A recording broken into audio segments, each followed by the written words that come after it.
இப்போ நீங்கள் பிரதீப் ரங்கநாதன்லாம் பார்த்தீங்கன்னா ஒரு ரஜினி, கமல், விஜய் அஜித் மாதிரி வந்து ஒரு சூப்பர் ஹீரோ கிடையாது, ஒரு மாஸ் ஹீரோ கிடையாது. அதாவது நான் ஓங்கி அடிச்சா 1.5 டன் வெயிட்டா பார்க்குறியாங்கிற மாதிரி டைலாக்ல பிரதீப் ரங்கநாதன் நடிச்சாருன்னா தோத்து போயிடுவார். ஆனால் ரியலாக என்ன இருக்கும் லைஃப்பில் அப்படிங்கிற மாதிரியான படங்களை தேர்வு செய்து அந்த மாதிரியான டைலாக்ல எல்லாம் அந்த இந்த டியூட்லேயே ஒரு டைலாக் இருக்குது. என்ன டைலாக் தெரியுமா? அந்த மமிதா வந்து கேட்பாங்க, உன்னால் வந்து ஒரு 10 பேர் அடிக்க முடியுமா இந்த உடம்பு வச்சுட்டுன்னு கேட்பாங்க. அதுக்கு அவர் பதில் சொல்லுவார், என்னால் 10 பேரை அடிக்க முடியாது, ஆனால் 100 பேர் அடிக்கிற அடியை வாங்க முடியும். இது எவ்வளோ ரியலாக இருக்குது பாருங்க. உண்மை தானே. 100 பேர் அடித்தாலும் நான் தாங்குவேன் அப்படின்னா அதுவும் ரியாலிட்டி தான். 10 பேரை நான் அடிப்பேன் அப்படின்னாலும் ஒரு ஹீரோ தான்.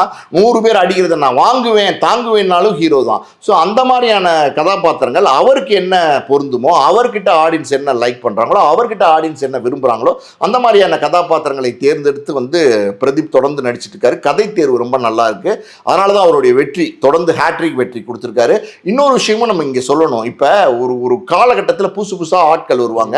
அதில் யார் எப்போ எந்த நேரத்தில் பெரிய ஆட்களாக வந்து பெரிய வெற்றியாக வந்து பெரிய ஸ்டாராக வருவாங்க நம்ம சொல்லவே முடியாது. இப்போ அடுத்த ஜென்ரேஷன், புது ஜென்ரேஷனில் ஒரு ஃப்ரெஷ் யங்ஸ்டர் வந்து இப்போ வந்து பெரிய அளவில் கொண்டாடக்கூடிய ஒரு நாயகனாக தமிழ் சினிமாவில் வந்திருக்கிறாரு. அது காரணம் என்னென்னா மக்கள் வந்து பிரதீப்பை விரும்புகிறாங்க, மக்களுக்கு பிடிக்குது, மக்கள் லைக் பண்ணுறாங்க. டே சூப்பராக இருக்காண்டா அந்த பையன், நம்ம வீட்டு பையன் மாதிரி இருக்காண்டா, பக்கத்து வீட்டு பையன் மாதிரி இருக்காண்டா, இந்த தெருவில் போகிற பையன் மாதிரி இருக்காண்டா, இந்த காமன் மேன் கனெக்ட்னு ஒன்று இருக்குல்ல, அது வந்து பிரதீப்கிட்ட இருக்குது. ஸோ அதனால் மக்கள் கொண்டாடக்கூடிய நாயகனாக மாறினதுக்கு காரணம் வந்து மக்கள் வந்து பிரதீப்பை விரும்புகிறாங்க.